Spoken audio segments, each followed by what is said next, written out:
안녕하세요. 이렇게 직접 사연을 보내는 건 처음이라 어색하고 낯서네요. 그래도 익명의 힘을 빌려 용기를 내봅니다. 저는 열심히 살아가고 있는 50대 초반의 여성입니다. 오늘 해드릴 이 이야기는 제가 당했던 무시와 모욕을 드라마처럼 이겨냈던 과거의 사연입니다. 부족한 글솜씨여도 이해 부탁드립니다. 사연의 시작은 아무래도 남편과의 만남일 거예요. 남편은 대학 시절 봉사활동에서 만난 2년 선배였죠. 처음 본 순간부터 뭔가 특별한 사람이라는 걸 느꼈어요. 다른 의대생들이 성적이나 스펙 쌓기에 혈안이 되어 있을 때 남편은 매주 산간벽지로 의료봉사를 다니고 있었거든요. 연애를 시작하면서 처음엔 그저 착한 사람이구나 했는데 한 번은 우연히 봉사활동을 따라가게 됐거든요. 저는 의대생이 아니었지만 남편의 소개로 함께할 수 있었어요. 강원도 깊은 산골 마을이었는데 할머니 한 분이 남편을 보자마자 펑펑 우시는 거예요. 아이고, 선생님 또 오셨네. 우리 영감은 선생님 아니었으면 작년에 갔을 거예요. 할머니, 약은 잘 드시고 계시죠? 오늘도 혈압 한번 재볼게요. 그 모습을 보는데 가슴이 뭉클했어요. 어느 날 궁금해서 물어봤죠. 왜 이렇게 힘든 봉사활동을 계속하세요? 다른 선배들은 다 병원 실습 준비하느라 바쁘다던데. 그러자 남편이 잔잔하게 웃으며 대답했어요. 의사가 되려는 이유가 사람을 살리려는 거잖아. 그런데 돈 없어서 병원도 못 가는 사람들은 누가 살려? 하지만 선배도 미래를 준비해야. 내 미래는 이 사람들과 함께하는 거야. 큰 병원에서 돈 많이 버는 것보다 이게 더 가치 있다고 생각해. 그 말에 가슴이 뛰었어요. 이런 사람이 진짜 의사구나 싶었죠. 졸업 후 남편은 정말 큰 병원 대신 시골 보건소에서 일하는 의사가 되었답니다. 의대 동기들의 반응은 폭발적이었어요. 교수님도 동기들도 남편더러 바보 같다고 했다더군요. 돈도 명예도 아무것도 갖지 못했다면서요. 그럴 때마다 남편은 그냥 허허 웃기만 했다네요. 그런 남편의 진심을 확인한 결정적인 사건이 있었죠. 우리가 결혼한 지 얼마 안 됐을 때였어요. 평소보다 늦게 퇴근한 남편이 이야기를 하나 하더라고요. 오늘 제약회사 영업부장이 찾아와서 리베이트, 그러니까 뒷돈을 주며 제안하더라. 자기네 회사 신약을 처방하면 건당 5만 원씩 준다더라. 비급여 약이라 환자들은 비싸도 의사가 권하면 먹는데 그게 사기꾼이지 의사인가? 아무리 사람 별로 없는 도시라 해도 우리를 뭘로 보고 내가 꼭 신고할 거야 그놈들. 그때 남편이 제 손을 꼭 잡으며 말했어요. 여보, 우리가 낳을 아이는 정직하게 살아도 행복할 수 있다는 걸 보여주자. 돈이 없어도 떳떳하게 사는 부모를 보고 자란다면 그 아이도 올바른 사람이 될 거야. 그럼 돈보다 중요한 게 얼마나 많은데. 당신이 자랑스러워. 정말로 남편이 자랑스러웠어요. 제가 선택한 사람이 이런 사람이라는 게 뿌듯할 정도였죠. 결혼 후 우리는 전셋집을 얻어 결혼 생활을 시작했어요. 남편은 새벽 6시에 일어나 운동하고 7시엔 출근했죠. 보건소 정규 진료 시간은 9시부터였지만 일찍 오는 어르신들을 위해 미리 문을 열었거든요. 점심시간에도 쉬지 않고 환자를 봤어요.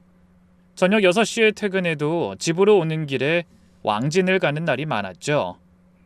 거동이 불편한 환자들을 위해서요. 주말엔 더 바빴어요. 토요일엔 무료 진료 봉사, 일요일엔 의료 소외 지역 방문.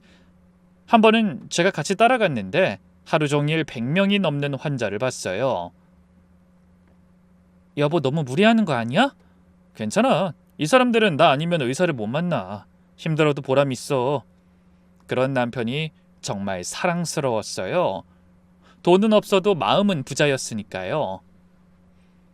그렇게 바쁘지만 행복한 둘만의 신혼이 지나가고 어느덧 딸이 태어났을 때 남편의 기쁨은 이루 말할 수 없었어요. 분만실에서 아기를 처음 안고는 눈물까지 글썽였죠. 여보, 우리 딸이야. 정말 예쁘다. 눈 좀 봐. 나를 닮아서 똑똑해 보이잖아. 뭐야? 날 닮아서 총명한 거지. 그래, 다 당신 닮았어. 우리 딸 이름은 정아로 하자. 바르고 아름답게 자라라고. 남편은 정말 좋은 아빠였어요.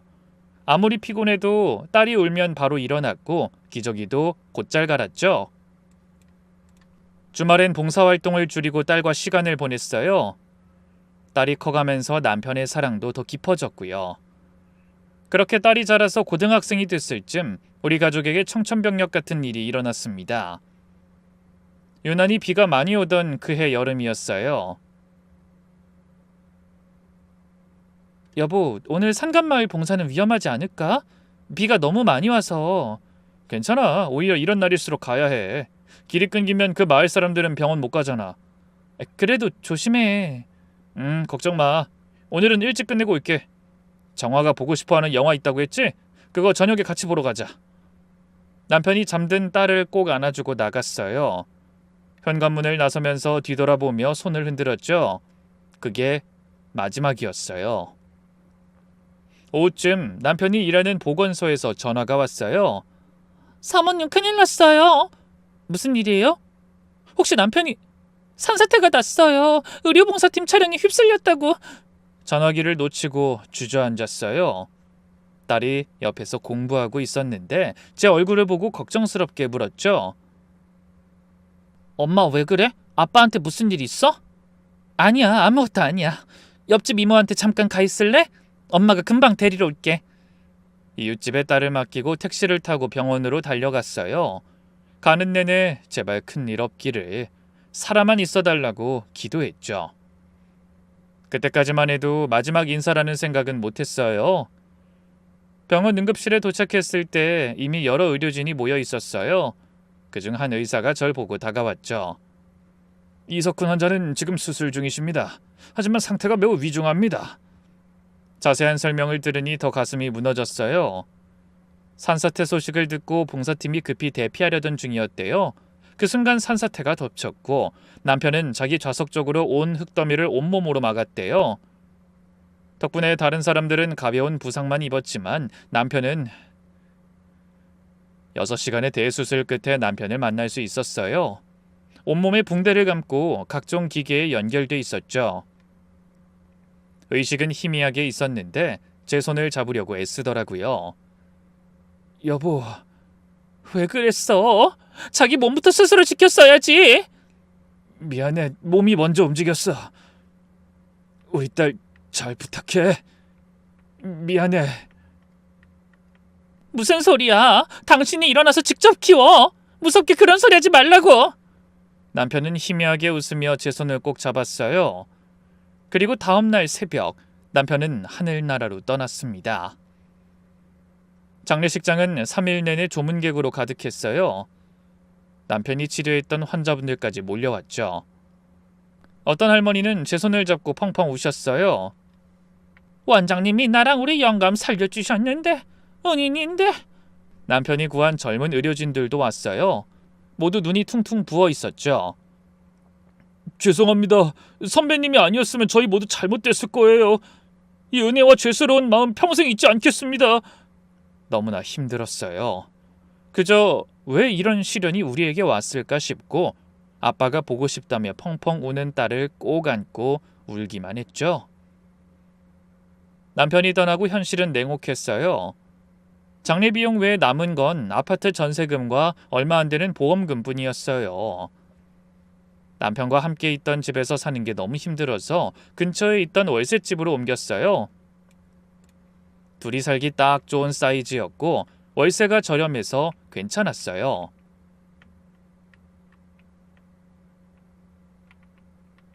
그렇게 당장은 먹고 살 수 있겠지만 앞으로 살아갈 길이 막막했습니다.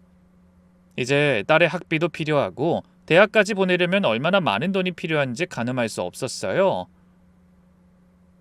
장례를 마치고 집에 돌아온 날 밤 딸과 마주 앉았어요. 정아야, 이제 엄마랑 둘이서 살아야 해. 엄마가 일을 해야 해서 많이 바빠질 거야. 혼자 있는 시간이 많아질 텐데. 괜찮아요, 엄마. 나 이제 다 컸어요. 엄마 힘들면 내가 도와줄게. 고등학생 딸이 그렇게 말하는데 눈물이 쏟아졌어요. 너무 일찍 철이 들어버린 딸이 안쓰러웠죠. 고민 끝에 병원 간병인으로 일하기 시작했어요. 특별한 기술이 없는 제가 할 수 있는 일이 그것뿐이었거든요. 남편 지인의 소개로 한 병원 간병인으로 들어갔는데 처음엔 정말 막막했어요. 첫 출근 날 간병인 휴게실에서 선배들이 수근거렸어요. 새로운 사람이래? 남편이 의사였다던데? 의사한 애가 간병인을? 사정이 있나 보네. 며칠 못 버틸 거야. 고생 안 해본 사람들은 다 그래. 그 말이 맞았어요. 첫날부터 지옥 같았거든요. 어떤 하반신마비 환자를 맡게 됐는데 담당 간호사가 이렇게 말하더군요. 이분은 24시간 케어가 필요해요. 2시간마다 체위 변경, 기저귀 교체, 식사 도움 등 다 하셔야 해요. 처음 해보는 일들이라 실수투성이었어요. 체위 변경하다가 환자 팔을 잘못 잡아서 멍이 들고 기저귀 가는 게 서툴러서 침구를 여러 번 갈아야 했죠. 특히 힘든 건 야간 근무였어요. 밤새 환자를 지켜봐야 하는데 조금만 졸아도 큰일 날 수 있었거든요. 한 번은 새벽 3시쯤 깜빡 졸았는데 환자가 갑자기 경련을 일으켰어요. 간호사님, 환자분이 이상해요. 다행히 빨리 조치해서 큰일은 없었지만 그날 수간호사에게 엄청 혼났어요. 이렇게 하실 거면 그만두세요. 환자 생명이 달린 일인데 졸다니. 죄송합니다. 다신 안 그러겠습니다. 집에 와서 펑펑 울었어요. 너무 힘들어서 그만두고 싶었지만 딸 생각에 참았죠. 아무리 바빠도 매일 새벽에 일어나 딸 도시락을 싸줬어요. 반찬은 많이 못해줘도 정성은 가득 담았죠. 그래도 늘 미안했어요. 저녁에 퇴근해서 집에 오면 딸은 혼자 저녁을 먹고 있었거든요. 대부분 라면이나 김밥 같은 간단한 거였죠. 정화야, 또 라면이야? 괜찮아. 공부하느라 바빠서 간단히 먹는 게 좋아. 딸은 늘 그렇게 절 안심시키려 했어요. 학원 한 번 안 다니면서도 불평 한마디 안 했죠. 그렇게 힘을 내려고 하면 다시 또 버거운 순간이 찾아왔어요. 정말 힘든 건 치매 환자들이었죠. 어떤 할머니는 밤마다 소리를 지르고 난동을 부렸거든요. 도둑이야! 내 돈 훔쳐갔어! 경찰 불러! 할머니 진정하세요. 여기 병원이에요. 할머니가 제 얼굴을 핥히고 물어뜯기도 했어요. 팔에 상처가 나도 참을 수밖에 없었죠. 또 어떤 환자는 하루에도 10번씩 대변을 봐서 계속 씻기고 갈아입혀야 했어요. 처음엔 구역질이 나서 화장실에 뛰어가 토하기도 했어요. 하지만 시간이 지나면서 익숙해졌죠. 아니, 익숙해질 수밖에 없었어요. 또 어떤 환자 보호자는 간병인을 하인 취급했죠. 여기 물 좀 떠와요. 빨리. 미지근한 물 말고 찬물, 얼음 넣어서. 그리고 과일도 깎아와요. 사과하고 배. 껍질 두껍게 깎지 말고. 또 어떤 보호자는 간병비를 깎으려고 온갖 트집을 잡았어요. 우리 어머니가 불편하다고 하시는데 제대로 안 하시는 거 아니에요? 죄송합니다. 더 신경 쓰겠습니다. 이러면 병원에 간병비 환불해달라고 할 거예요? 억울해도 참을 수밖에 없었어요. 당장 다음 달 월세를 내야 했으니까요. 그래도 보람 있는 순간들도 있었어요. 제가 돌보던 할아버지가 의식을 회복했을 때였죠. 아가씨가 날 돌봐줬구나. 고마워.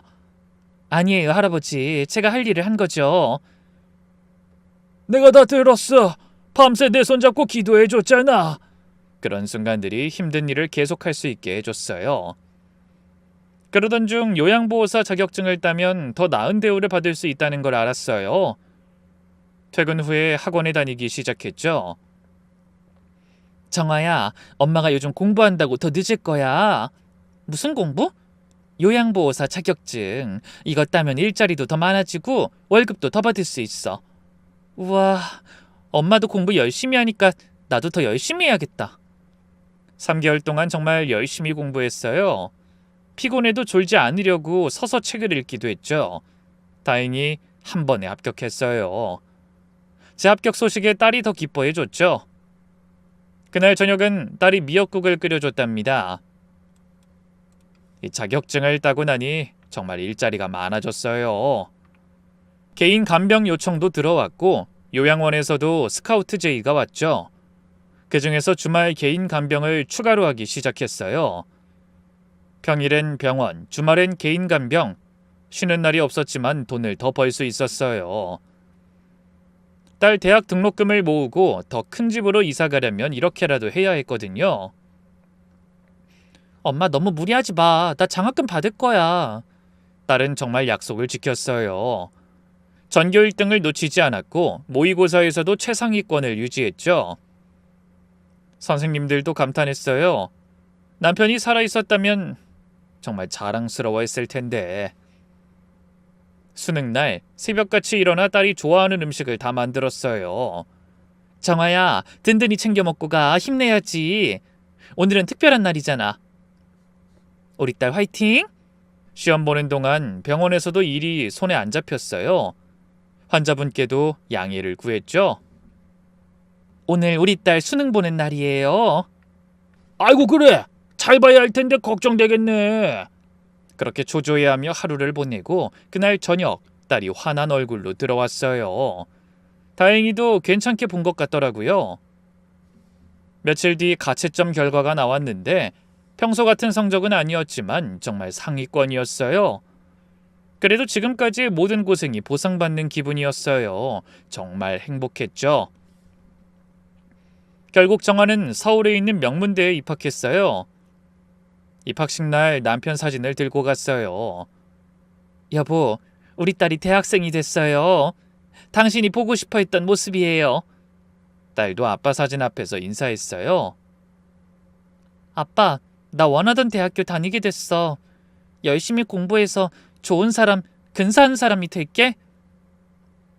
지금까지 모아둔 돈으로 자취방을 얻어주었습니다.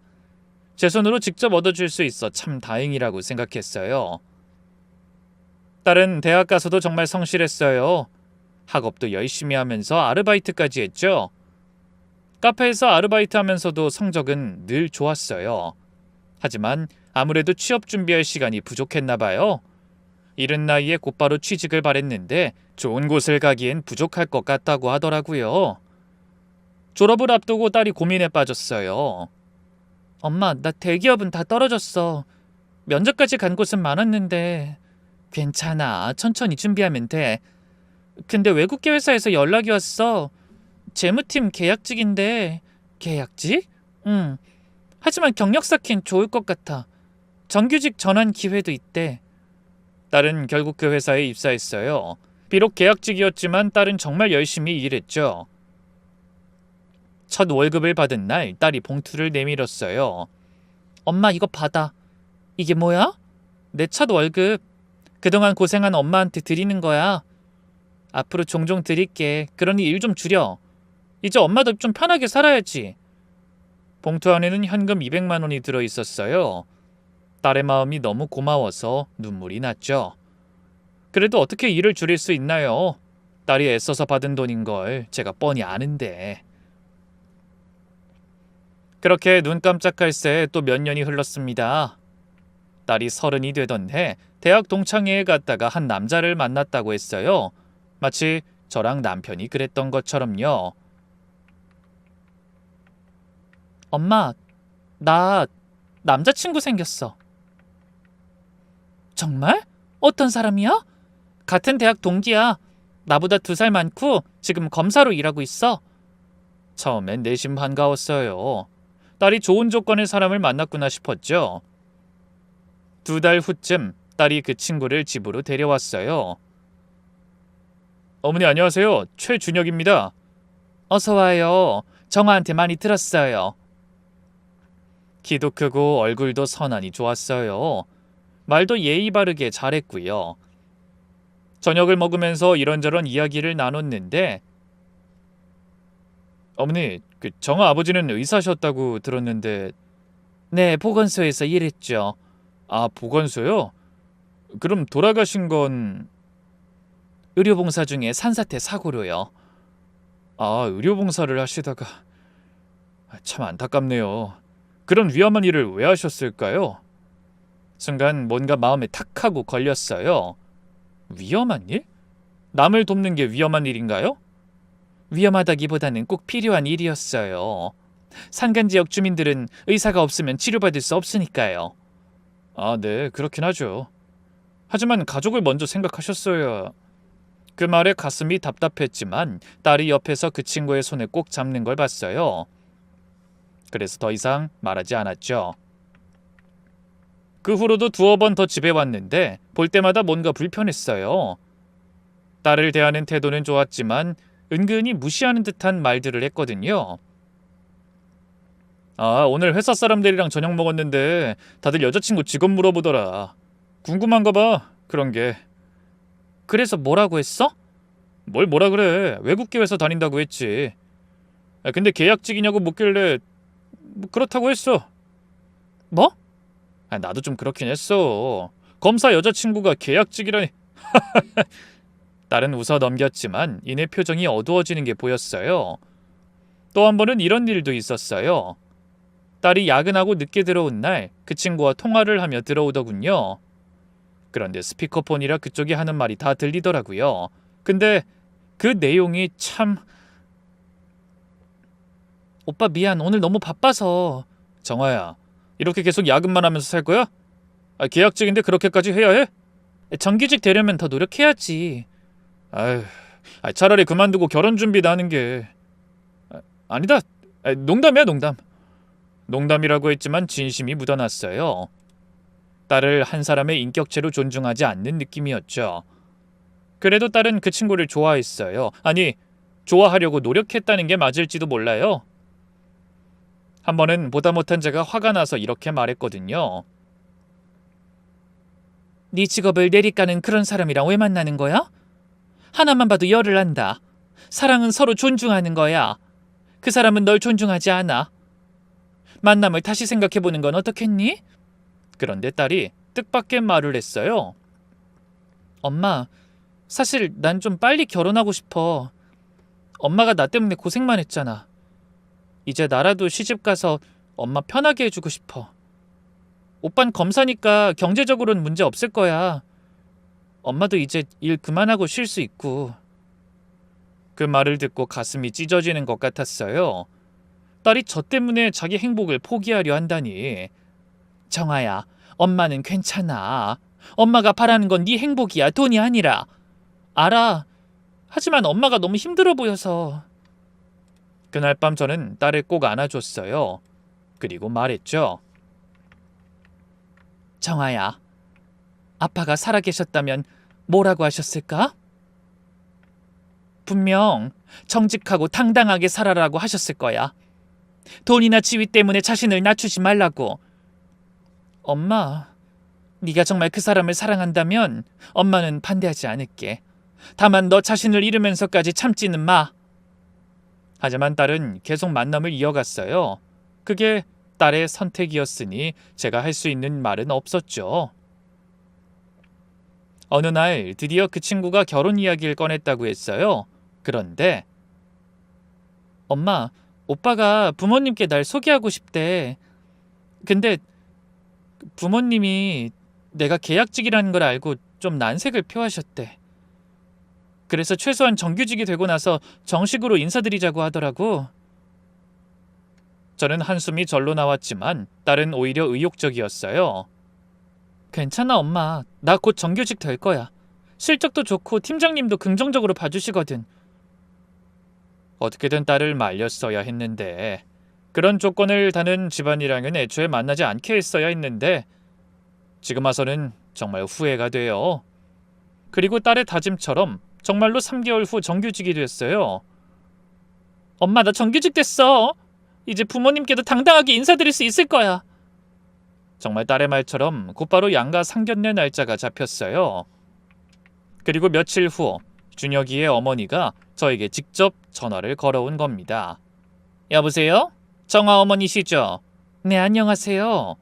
목소리부터 뭔가 거만한 느낌이 들었어요. 우리 아들이 검사인데 그에 맞는 곳에서 만나야겠죠? 제가 아는 좋은 자리가 있으니 거기로 예약해 둘게요. 네, 감사합니다. 아, 그리고 혹시 따로 준비하실 건 없어요? 저희가 다 준비할 테니까. 마치 큰 선심 쓰는 듯한 말투였어요. 하지만 딸을 위해서 최대한 좋은 인상을 남기려 노력하기로 했죠. 근데 상견례를 이틀 앞두고 갑작스러운 일이 생겼어요. 제가 개인 간병을 하게 된 할머니가 갑자기 쓰러지신 거예요. 할머니 정신 차리세요. 급히 병원으로 모셨는데 다행히 큰 이상은 없었어요. 하지만 할머니가 제 손을 꼭 잡고 놓아주지 않으셨죠. 선생님, 옆에 있어줘. 무서워. 네, 할머니, 제가 있을게요. 그 할머니는 제가 1년 넘게 돌봐드린 분이었어요. 병원에서 만났다가 워낙 까칠하게 구는 바람에 간병인이 수시로 바뀌었던 분이었거든요. 툭하면 소리 지르고 툭하면 슬리퍼 집어던지고 병원 내에서 괴짜 할머니라고 불렸죠. 듣자 하니 벌어놓은 돈이 꽤 많아서 생활이 풍족하기에 저렇게 오만하게 구는 거라고 하던데 제 눈에는 그냥 환자처럼 보였거든요. 그래서 저만은 끝까지 남아서 도와드리곤 했죠. 워낙 유별난 환자를 많이 대해본 내력이 있어서 버틸 수 있었던 건지도 모르고요. 그런데 그 뒤로 할머니의 개인 간병인으로 고용돼 일을 했죠. 사실 할머니의 개인 간병을 맡게 된 데는 특별한 사연이 또 있었어요. 할머니가 개인 간병을 부탁하신 그날 병원 휴게실로 저를 부르셨어요. 선생님은 왜 나한테 그렇게 잘해주는 거야? 네? 그냥 제 일이니까요. 다른 간병인들도 일은 했어. 하지만 선생님처럼 진심으로 대해준 사람은 없었지. 그러고 보니 궁금하단 말이야. 할머니가 저를 뚫어지게 보시더니 갑자기 물으셨어요. 사별했다며? 혹시 남편이 어떻게 세상을 떴는지 말해줄 수 있어? 순간 당황했지만 할머니의 진지한 눈빛에 솔직하게 말씀드렸어요. 남편이 의사였다는 것, 의료봉사 중에 산사태로 생을 마감했다는 것까지. 그런데 할머니의 반응이 예상 외였어요. 갑자기 눈물을 흘리시는 거예요. 할머니 왜 우세요? 제가 뭐 잘못했나요? 아니야, 그게 아니라 12년 전이라고 했지. 네, 맞아요. 할머니가 한참을 망설이시다가 입을 열었어요. 사실 내 손자도 예전에 봉사 갔다가 죽을 뻔했거든.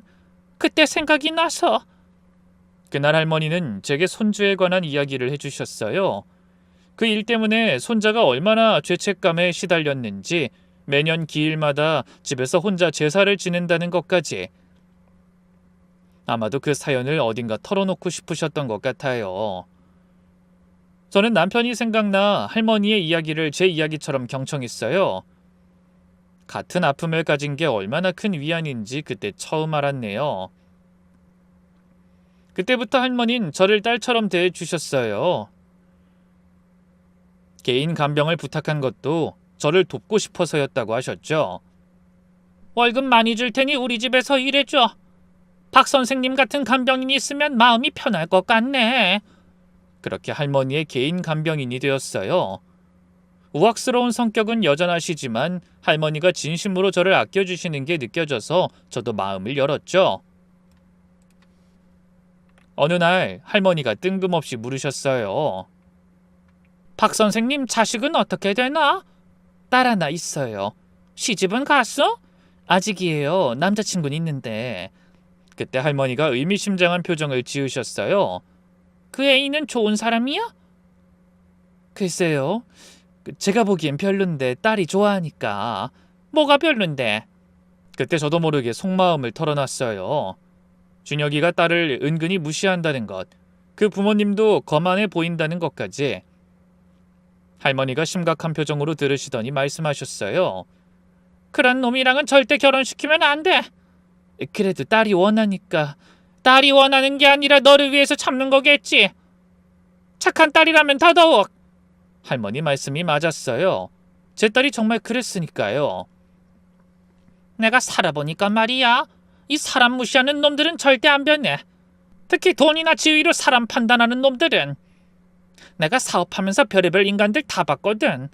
돈 있을 때 아첨하다가 어려워지니까 바로 돌아서더라. 근데 진짜 좋은 사람들은 돈이 있건 없건 한결같아.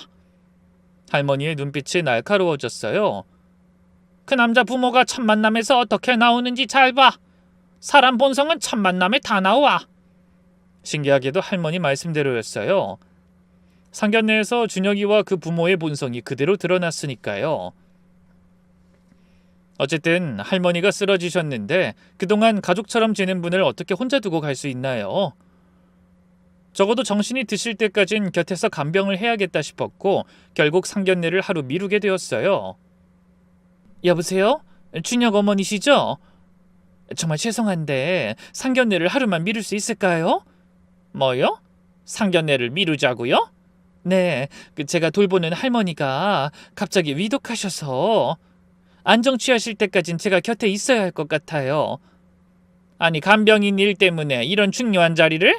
목소리에 불쾌함이 가득했어요. 정말 죄송합니다. 하루만 미뤄주시면... 알겠어요. 하루 미루죠. 전화를 끊고 나니 마음이 무거웠어요. 하지만 할머니를 혼자 둘 순 없었죠. 이튿날 아침, 할머니의 손자가 병원에 왔어요. 할머니가 그렇게 입이 닳도록 얘기했던 그 손주였어요. 알고 보니 입원한 그 병원은 할머니 손자분이 원장으로 일하는 병원이라고 하더라고요. 30대 후반에서 40대 초로 보이는 의사였는데 흰 가운을 입은 모습이 정말 듬직해 보였죠. 게다가 할머니를 정말 아끼는 게 보였어요. 할머니 손을 꼭 잡고 있더라고요. 우리 손주 왔구나. 여기 박 선생님 덕분에 살았어. 아니었으면 혼자 고독사 할 뻔했잖니. 맞아요. 정말 감사합니다. 선생님 아니었으면 큰일 날 뻔했어요. 저혈당 쇼크가 오셨는데 빨리 대처해 주셔서 덕분에 위기를 넘겼습니다. 당장 오늘 퇴원하셔도 될 것 같아요. 그렇게 말하던 중 문득 저를 유심히 보더니 뭔가 놀란 표정을 지었어요. 혹시... 네? 그는 고개를 저으며 말을 멈췄어요. 아니에요. 제가 착각한 것 같네요. 하지만 계속 저를 멀리서 지켜보는 게 느껴졌어요. 뭔가 할 말이 있는 것 같았지만 참고 있는 듯 했습니다. 그때 제 핸드폰이 울렸어요. 딸이었죠. 엄마, 오늘 상견례 하는 날이야. 준비는 다 했어? 이제 갈 거야. 너는? 나도 준비 끝났어. 근데... 딸의 목소리가 걱정스러웠어요. 왜? 무슨 일 있어? 오빠 어머니가 어제 일로 기분이 많이 상하셨나 봐. 오늘 만나서 잘 풀어드리려고 해. 엄마도 불편하겠지만 조금만 맞춰줘. 그래, 내가 잘못했지. 사과하고 식사라도 대접한다고 해. 오늘 땡땡 호텔 레스토랑이라고 했지. 그리로 바로 갈게. 통화를 끊고 앞에 있던 할머니와 손주에게 이만 가보겠다고 인사했어요. 할머니도 곧바로 퇴원 처리한다고 하더라고요. 마음 놓은 채로 갈 수 있어서 다행이었어요. 저녁이 되고 드디어 상견례 장소인 호텔에 도착했어요. 호텔이라 그런지 로비부터 화려했죠. 평생 이런 곳에 와본 적이 없어서 주눅이 들었지만 딸을 생각하며 어깨를 폈어요. 엄마, 여기야. 로비에서 기다리던 딸이 손을 흔들었어요. 검은색 원피스를 입은 딸이 정말 예뻐 보였죠. 호텔 레스토랑 안쪽 자리에 준혁이와 그의 부모님이 앉아 있었어요. 가까이 가니 예비 사돈의 차가운 표정이 한눈에 보였죠. 10분 전에 도착하게끔 했는데도 왠지 주눅든 느낌이었어요.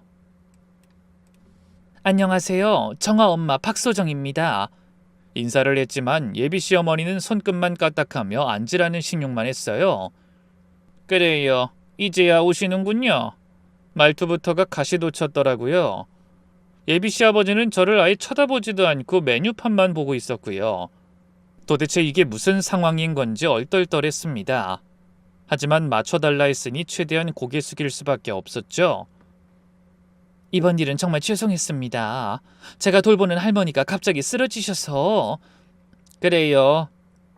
간병인 일이 그렇게 중요한가 봐요. 예비 시어머니가 비꼬듯 말했어요.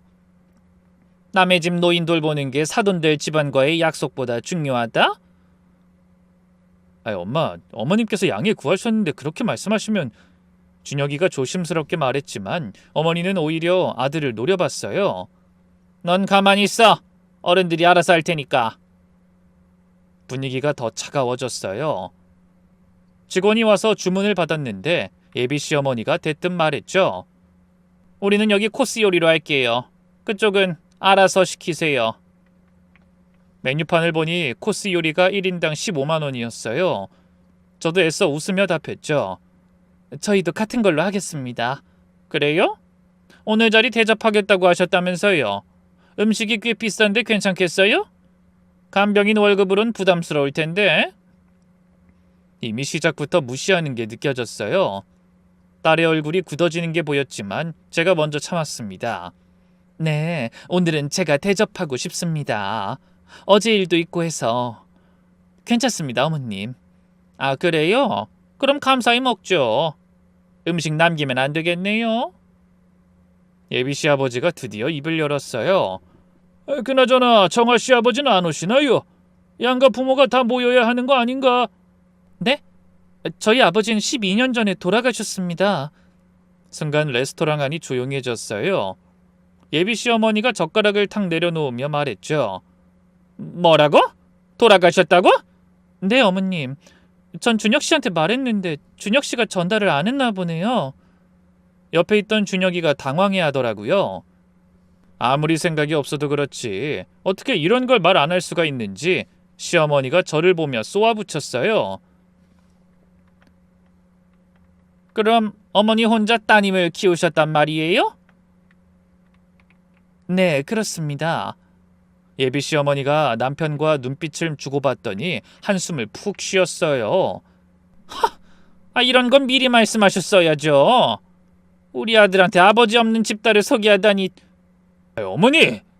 준혁이가 당황해서 말했지만 그의 어머니는 이미 폭주하기 시작했어요. 뭐가 어때서? 사실이잖아. 아버지 없이 큰 애들은 문제가 많다고 하던데. 그런 편견을 가지고 계시다니 놀랍네요. 제가 차분히 말했지만 속으론 부글부글 끓고 있었어요. 눈물이 핑 돌 것만 같았는데 안절부절 못하는 딸의 표정을 보니 참을 수밖에 없었죠. 아마도 딸도 고개 숙여 눈물을 빠르게 훔치는 것 같았어요. 편견이 아니라 사실이죠. 남편분은 뭐 하시던 분이었어요? 의사였습니다. 보건소에서 일했어요. 보건소? 의사가 왜 보건소에서... 실력 없어서 큰 병원은 못 가신 건가? 이제는 죽은 남편까지 모욕하는 거예요. 참고 있던 딸이 입을 열었어요. 아버진 실력이 없어서가 아니라 신념 때문에 보건소를 선택하신 거예요. 신념? 돈 못 버는 걸 신념이라고 포장하는 건가? 예비 시아버지가 코웃음을 쳤어요. 그래서 어떻게 돌아가신 거예요? 그게 왜 그렇게까지 궁금한 건데요? 이런 중요한 사실을 상견례 자리에서 알게 됐으니 면밀히 파악하려고 그럽니다. 말 못할 사연이라도 있는 건가요? 의료봉사 중 사고였습니다. 이제 됐나요? 그러자 또다시 예비 사돈들이 서로를 마주보며 코웃음 쳤습니다. 의료봉사? 정말 답이 없네. 가족 생각은 안 하고 왜 그런 위험한 일을 했대요? 남들 돕는다고 하다가 가족은 내팽개친 거네. 무책임한 사람이었나 봐요. 그 순간 참고 있던 제 안에 뭔가가 끌어올랐어요.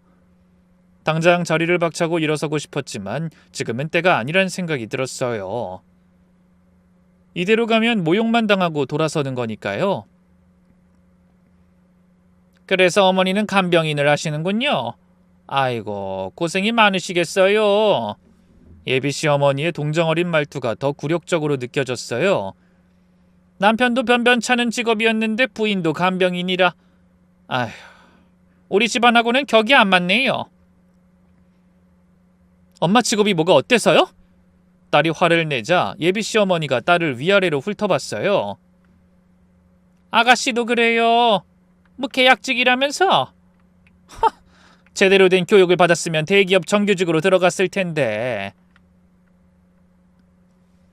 전체 일에 자부심을 가지고 있어요. 자부심? 계약직이 무슨 자부심이지? 우리 아들은 검사인데? 검사 빼곤 볼 거 없는 거 알고 있습니다. 아버님은 공무원으로 일하시다 은퇴하셨고 어머님은 전업주부시잖아요. 솔직히 준혁 씨 벌이에 기대고 계신 거 아닌가요? 저희 집안과 격이 다르단 말은 이해가 안 되는데요. 뭐야? 이게 적당히 대접해줬더니 어디서 어른한테 따박따박 말대꾸를 해?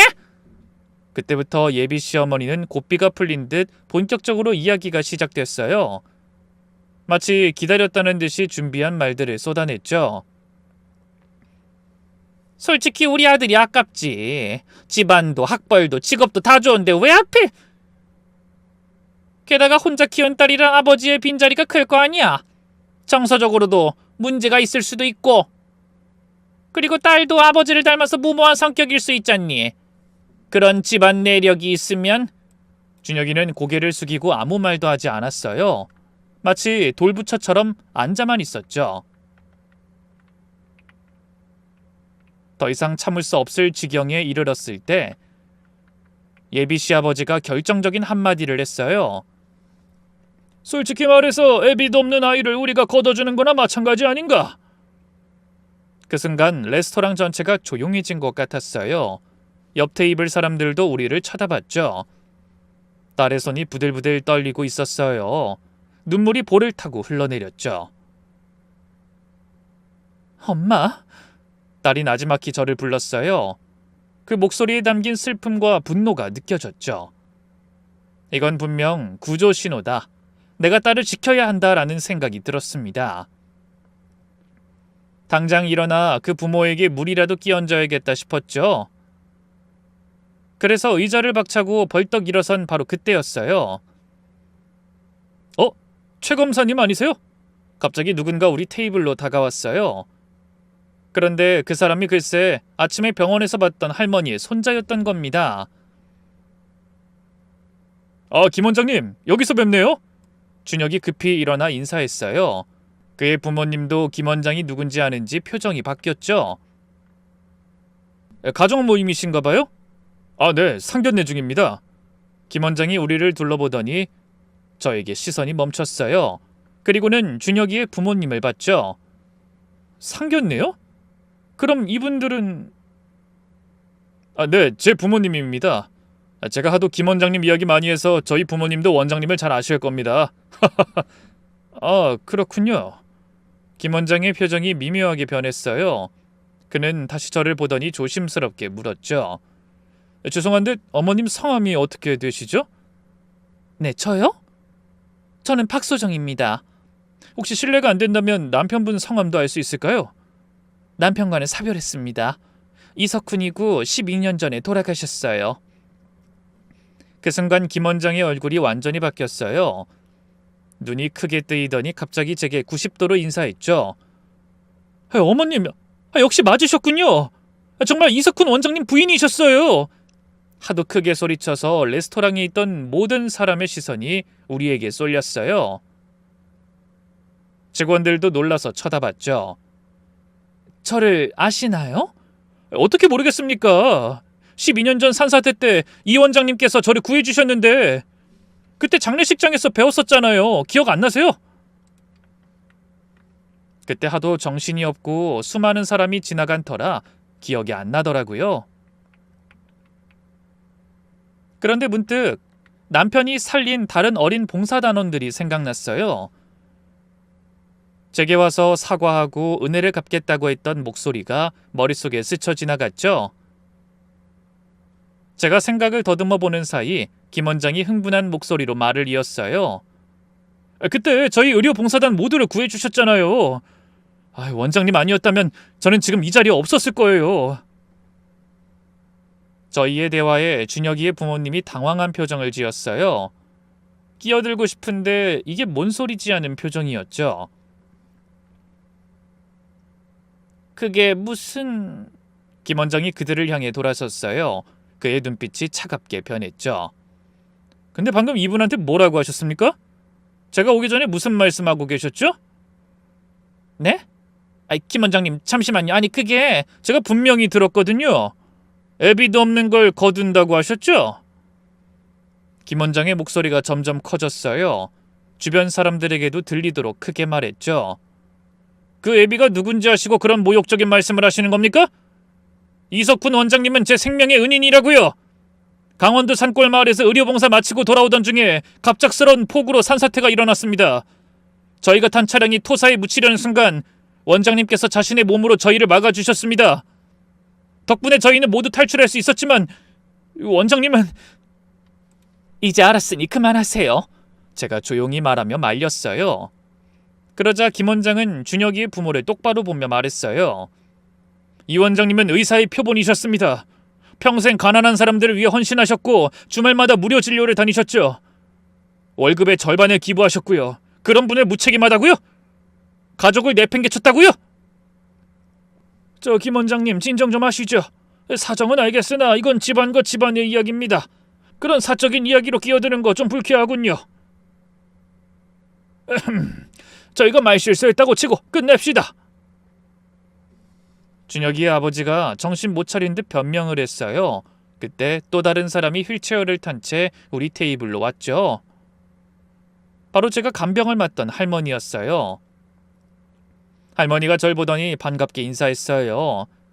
할머니, 어떻게 여기... 손자랑 같이 식사하러 왔지. 아까 병실에서 박 선생님 통화를 듣더니 손주가 우리도 여기로 오자고 하더라고. 지금 대화 들으니 여기로 온 게 참만 다행이었구만. 할머니가 예비 사돈을 매섭게 노려보며 소리쳤어요. 당신들이 누구길래 감히 이분을 모욕해? 할머니는 또 누구신데 그러세요? 무엇을 생각하시든 오해거든요. 지나가던 길 가세요. 준혁이 어머니가 못 참겠다는 듯 말렸습니다.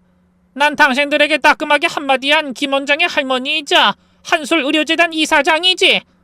그러자 준혁이와 그 부모들의 얼굴이 하얗게 질렸어요. 솔직히 저도 놀라긴 했어요. 할머니를 1년 동안 배웠지만 이 정도의 일을 하는 분인 건 몰랐거든요. 단지 아직 일복이 많아서 일을 하시는 조금 더 풍족하게 사는 분 정도인 줄 알았죠. 한솔의료재단이라면... 할머니의 손주 김 원장이 이어서 말했어요. 그래, 최 검사님이 법률 자문하는 그 재단이죠. 할머니가 차갑게 말했어요. 내일부턴 신경 쓸 거 없어. 우리 재단뿐만 아니라 계열 병원 전체에서 계약 해지할 거야. 네? 그건 너무하신 거 아닙니까? 준혁이의 아버지가 항의했지만 할머니는 코웃음을 쳤어요. 너무하다고? 은인의 부인을 모욕한 것보다 더 너무한 게 어딨어? 지난 1년 동안 박 선생님을 늘 곁에서 지켜봤어. 간병인으로도 훌륭하지만 정말 성실하고 따뜻한 사람이야. 새벽부터 밤늦게까지 환자를 돌보면서도 한 번도 불평하지 않았어. 까다로운 나를 부모처럼 돌봐줬고, 근데 그런 사람을 간병인이라고 무시해? 직업의 귀천이 어딨어? 딸이 더 이상 참지 못하고 일어섰어요. 준혁이가 딸을 붙잡으려 했지만 딸은 그 손을 뿌리쳤어요. 나 이제 확실히 알았어. 오빠는 날 사랑한 게 아니었어. 검사의 여자친구가 필요했던 거지. 그게 아니야. 난 정말... 오빠는 우리 엄마가 모욕당할 때 한마디도 하지 않았잖아. 그게 우리 관계의 전부야. 난 이제 당신 같은 사람과는 함께할 수 없어. 하지만 우리가 1년 넘게 만났잖아. 그 1년이 아까워. 진작 당신의 진짜 모습을 봐놓고 달라질 수 있다면 여태까지 참은 그 시간이. 딸이 반지를 빼서 테이블에 놓고는 제 손을 잡았어요. 이제 끝이야. 엄마 가자. 더 이상 여기 있을 필요 없어요. 그때 준혁이 어머니가 갑자기 무릎을 꿇었어요. 잠깐만요. 제발, 제가 잘못했어요. 제가 정말 큰 실수를 했어요. 용서해 주세요. 준혁이 아버지도 허리를 굽혔어요. 저희가 몰라봤습니다. 정말 죄송합니다. 하지만 전 차갑게 말했어요. 이제 와서 사과하시는 건가요? 의료재단 이사장님이 꾸짖으니까? 아니에요. 정말로 반성하고 있어요. 그럼 묻겠습니다. 만약 제 남편이 평범한 사람을 구하고 죽었다면 지금도 사과하셨을까요? 그들은 대답하지 못했어요. 만약 이분들이 없었다면 여전히 절 무시하고 계셨겠죠. 지금 그건 진정한 반성이 아니죠. 사람을 직업과 지위로만 판단하는 게 당신들의 본성이에요. 상대가 여전히 아무 말도 하지 못하자 할머니가 사건을 종결시켜버렸죠. 이만 가지, 박 선생. 이런 무례한 사람들과 더 이상 시간 낭비할 필요 없으니. 우리는 그 사람들을 내버려두고 다 함께 당당히 레스토랑을 나왔어요. 밖에 나오니 상쾌한 바람이 불었어요. 할머니가 제 손을 잡으며 말씀하셨어요. 박 선생님, 선생님이 사별했다는 이야기를 해주고 난 손주를 잃을 뻔한 이야기라며 서로 마음을 나눴는데 그게 같은 일이었다니 정말 기적이란 게 있는가 싶네. 우리가 이렇게 만난 것도 인연이라 생각하고 삽시다. 고맙소. 정말 고맙소. 저는 할머니의 손을 꼭 잡아드렸죠. 이번엔 김 원장이 다가왔어요. 어머니 정말 죄송합니다. 제가 좀 더 일찍 나섰어야 했는데 대화 소리가 잘 안 들려서 어떻게 된 일인지 파악하느라 늦었네요. 아니에요. 덕분에 딸도 진실을 알게 됐어요. 감사해요. 사실 전 아침부터 어머님을 알아봤습니다. 할머니 병원에서 뵀을 때부터요. 그래요? 네. 이 원장님 장례식장에서 했던 약속을 잊을 수가 없었거든요. 그때 꼭 은혜를 갚겠다고 다짐했었는데 아직도 그때 의료봉사단 활동하고 있어요. 벌써 회원이 100명이 넘고요. 너무 늦게 찾아뵈서 죄송해요. 눈물이 났어요. 남편이 떠난 후에도 그의 정신은 계속 살아있었던 거예요. 그렇게 우리는 헤어졌습니다. 집으로 돌아오는 택시 안에서 딸이 제 팔에 꼭 껴안으며 말했죠. 엄마 미안해. 아까 진작에 자리 박차고 나갔어야 했는데. 뭐가 미안해. 이제라도 이렇게 끝났으니 됐어. 엄마가 얼마나 힘들었을까. 나 때문에 그런 사람들한테 모욕당하면서도 참았으니. 정아야, 난 괜찮아. 네가 행복한 게 제일 중요해. 엄마, 오늘 정말 시원했어. 그동안 얼마나 답답했는지 몰라. 특히 엄마가 당당하게 말하는 모습이 정말 멋있었어. 아빠도 하늘에서 자랑스러워하실 거야. 그날 밤 저는 남편 사진 앞에 앉아 오늘 있었던 일을 이야기했어요. 여보, 오늘 우리 딸이 나쁜 사람에게서 벗어났어요. 당신이 구한 사람들이 우리를 도와줬어.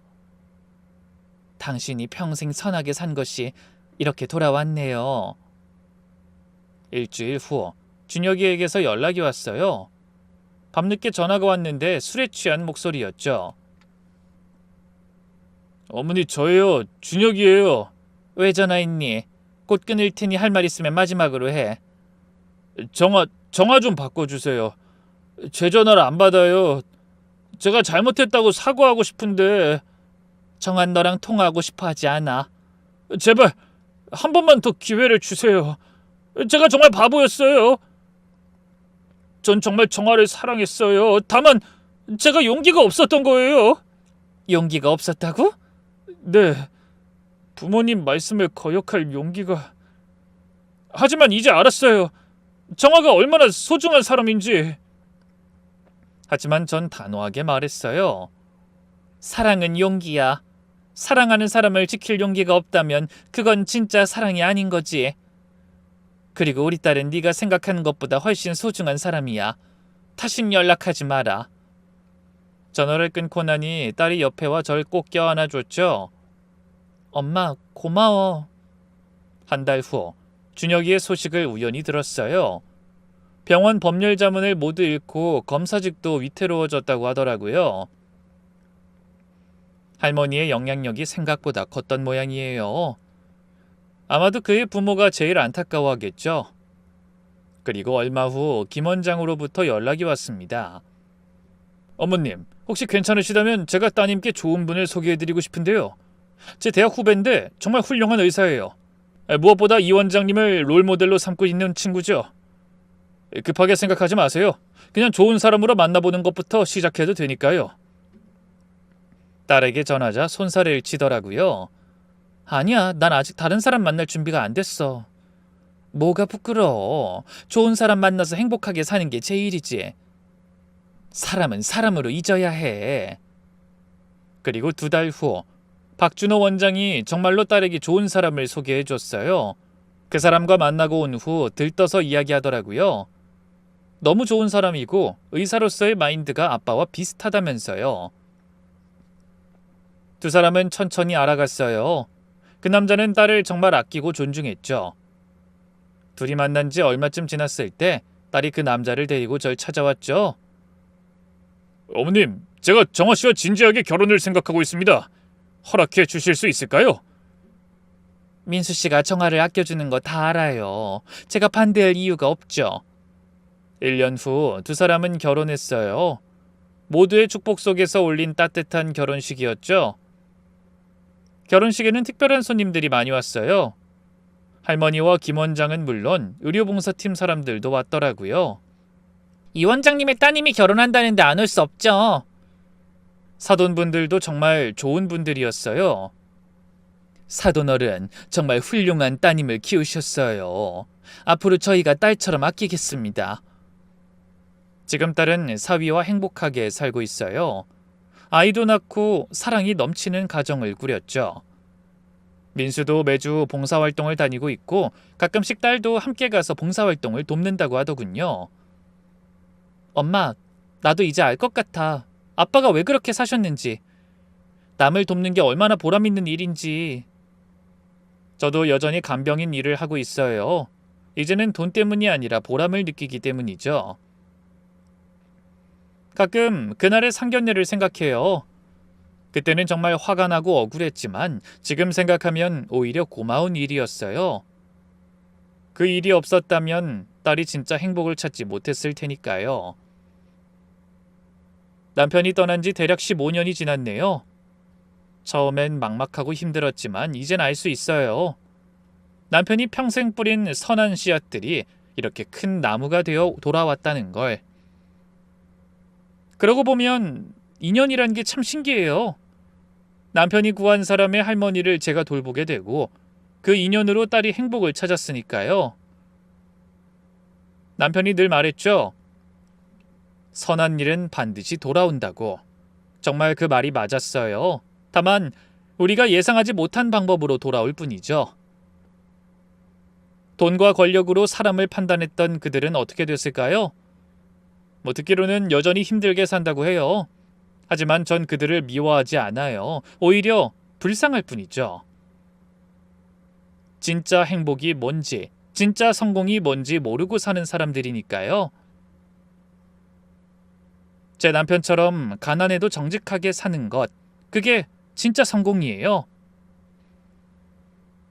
제 이야기가 누군가에게 작은 위로와 용기가 되길 바랍니다. 부족한 글 읽어주셔서 감사합니다.